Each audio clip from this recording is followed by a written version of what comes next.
The Hollow Chocolate Bunnies of the Apocalypse. Part 2. Presently, he awoke from unconsciousness to find that he was laying at the bottom of a pit.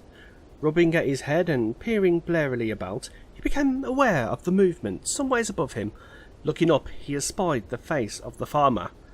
"Oh, thank goodness," said the lad. "Please help me. I appear to have fallen into a hole." "You have fallen into my hole," said the farmer. "The hole that a distant ancestor of mine dug up to retrieve the bodies of foolhardy boys who failed to heed his advice." "Oh," said the lad, rubbing some more at his head and blinking his bleary eyes. "A hole maintained by and through generations, and now by myself. Although it would appear that I must furnish its bottom with a few more sharpened sticks. You seem to have missed those that are there by the looks of you." "Oh," said the lad once more. "Nothing ever changes round here," said the farmer. "My forebears feasted upon the flesh of foolhardy boys, and so do I. It is a family tradition. Their meat fills my belly, and their clothing covers my person. I would hardly be so big and fat and well-dressed if I subsisted upon crud alone now, would I?" I suppose not," said the lad dismally. "I gave you warnings," said the farmer. "I gave you an opportunity to avoid travelling to your inevitable doom, but did you listen?" "Well, perhaps if you'd been more specific." the lad suggested. I took your warnings to mean that it was the city that spelled doom." "You didn't listen carefully enough," said the farmer. "But doom is doom, no matter how you spell it. Unless, of course, you spell it differently from doom, but then it would be another word entirely, I suppose." I suppose it would." the lad agreed, in a tone one who now knew exactly how doom was spelt. "But, I have no one to blame but myself." "Well said," the farmer grinned.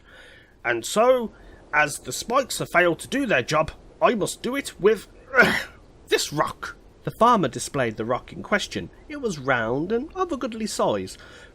"Perhaps you would care to close your eyes whilst I drop it onto your head." "Not so fast, please." The lad tested his limbs for broken bones, but found himself intact, if all over bruised.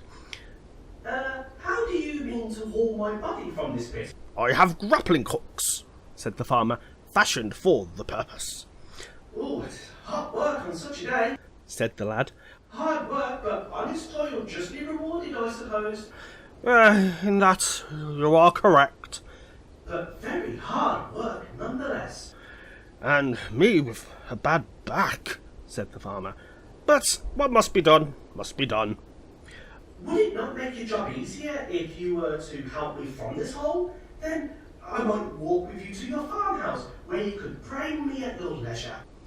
It certainly would," said the farmer. "Thus also sparing you the effort of dragging my body." Well, you are most cooperative," said the farmer. "But there is no dragging involved. I have my horse and cart with me." "Then let me climb aboard the cart. It's the least I could do." "I appreciate that," said the farmer. "It's only fair," said the lad. "You did warn me, and I failed to heed your warning." The farmer leant over and extended his hand. "Up you come, then," he said. The lad took the farmer's hand and scrambled from the hole. "There now," said the farmer. "On to the cart, if you please, and let's get this braining business out the way." The lad glanced over to the farmer's cart, and then he smiled back towards the farmer. "I think not," he said. "Your purse, if you will." "Excuse me," said the farmer. "My purse?" "I will have your purse.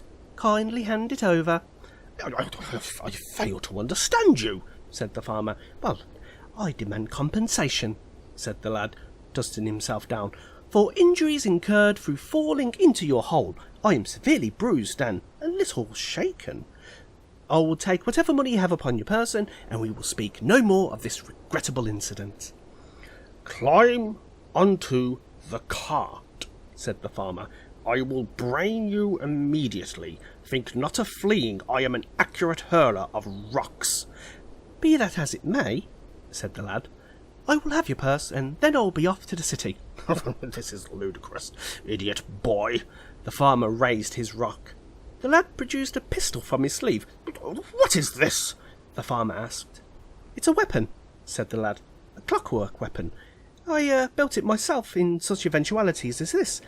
Its spring projects a sharpened metal missile at an alarming speed, far faster than one might hurl a rock. Buff and bluster, growled the farmer, swinging back his rock-holding hand, preparatory to a hurl. The lad raised his clockwork pistol and shot off the farmer's left ear, which came as a shock to both of them, though possibly more to the farmer. Wah! Shrieked the man, dropping his unhurled rock onto his foot, which added broken bones to his woeful account. Your purse, said the lad, waving his gun in a most shaky hand. I am wounded! The farmer took to hopping and clutching his maimed head. The next shot will pass directly through your heart. No! Croaked the farmer. No! The world would be a better place without you in it. The lad steadied his pistol with both hands. You are a monster. And you are an iconoclast, moaned the farmer, still hopping, with no respect for tradition. Such it is indeed the truth. Now hand me your purse. You are losing a great deal of blood, and it would be well for you to return to the farmhouse and have your wife dress your wounds. Damn you, said the farmer, adding profanity to these words. Your purse. Now. The farmer grudgingly produced his purse. It was a weighty purse, full as it was with gold of a foolish boy who had passed that way earlier in that day and failed to heed the farmer's advice. This foolish boy presently hung in joints in the farmer's smoking house. On second thoughts, said the lad, I think it would be the best if you went down into the hole. What? Cried the farmer. What? The path is narrow, said the lad. Your horse might stumble into that hole if it doesn't have something to place its hoof upon. What? The farmer cried again. Well, I mean to borrow your horse. I have walked enough for one day. This is outrageous. Preposterous. Best get to it over with as quickly as possible before you bleed to death. But the hole! The farmer ceased his hopping and stared down into the hole. The spikes! I am not as scrawny as you. Spare, said the lad, weary. I will puncture myself. Well, that's a chance we'll have to take. The hole, or die where you stand. But the spikes! Perhaps fate will smile upon you. Fate wears a somewhat glum face at present. Really? Yet I would swear that it grins in my direction. You! The farmer spoke further profanities. The hole, and now. The lad cocked his clockwork pistol. The farmer, groaning and moaning, lowered himself into the hole. The lad tucked his weapon back into his sleeve, stepped over to the farmer's horse, and detached it from the cart. Then he leapt onto the horse's back and prepared to gallop away. I've never ridden a horse before, he called down to the farmer, so this should be something of an adventure. I hope you are thrown and break your neck, called the farmer. What was that? Nothing. May good luck attend you. Oh, thank you very much. Oh, and what's the name of this mount, farmer?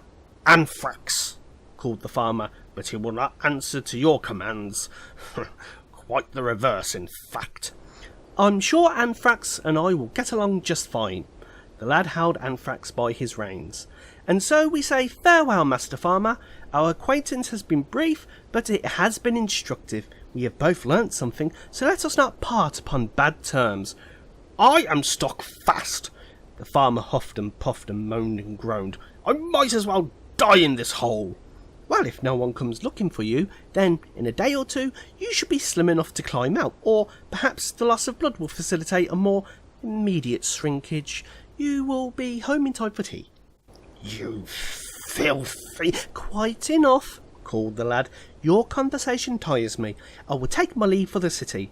One day I will return this way with great wealth, though not along this particular path. One thing before you go. The farmer raised his voice. And what thing is this? Tell me your name. My name, said the lad. My name is Jack.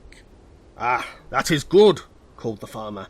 A man may not truly lay a curse upon another man without first knowing his name. I curse you, Jack. May you never know wealth. May all that you wish for be denied you. A spiteful statement, said Jack. And so farewell. Jack dug his heels into Anthrax, and Anthrax sprang forward. The farmer, unable to duck his head, was heavily hooved upon.